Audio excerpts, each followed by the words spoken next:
حق دو تحریک کے بانی مولانا ہدایت الرحمان نے کہا کہ بارڈر سے ایف سی کے اختیارات ختم کر کے مقامی انتظامیہ کے سپرد کیے جائیں۔ بلوچستان کے عوام کی مزید تذلیل برداشت نہیں کریں گے۔ منشیات نے ہماری نسلوں کو کھوکھلا کر دیا ہے۔ ہماری تحریک بارڈر پر آزادانہ کاروبار پر قدغن اور منشیات کے خلاف ہے۔ 16 جنوری تک معاہدوں پر عمل درآمد کرانے کا وعدہ کیا گیا ہے۔ دیکھتے ہیں کہ صوبائی حکومت اپنے وعدوں کی کس طرح پاسداری کرے گی۔ انہوں نے بسم اللہ چوک پنجگور میں حق دو بلوچستان کو تحریک کے زیر اہتمام جلسے سے خطاب کرتے ہوئے کہا۔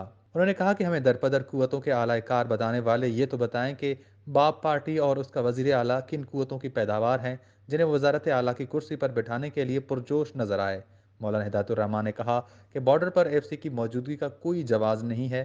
تمام اختیارات مقامی انتظامیہ کے حوالے کر کے ایف سی کو تفویض کردہ پولیس اختیارات بھی واپس لیے جائیں۔ انہوں نے کہا کہ بارڈر پر آزادانہ روزگار ہمارا حق ہے۔ پنجگور کے عوام حق دو تحریک کا ساتھ دیں۔ بارڈر سے ٹوکن سسٹم ختم ہو جائے گا۔ عوام اطمینان رکھیں۔ مولانا نے کہا کہ ایف سی اور دیگر ادارے روغن اور ڈیزل کو تو پکڑتے ہیں مگر منشیات جو سرعام گلی کوچوں میں بکتا ہے ان اداروں کو نظر نہیں آتا۔ انہوں نے کہا کہ عوامی مسائل کے حل تک ہمارا تحریک جاری رہے گا اور اگر صوبائی حکومت نے وعدوں کی پاسداری نہیں کی تو دھرنا دیں گے جس سے حکمرانوں کے در و دیوار بھی ہل کر رہ جائیں گے۔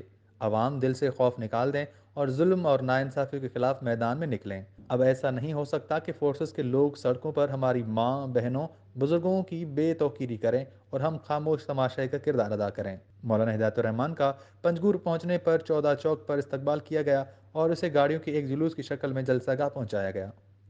وش نیوز پنجگور۔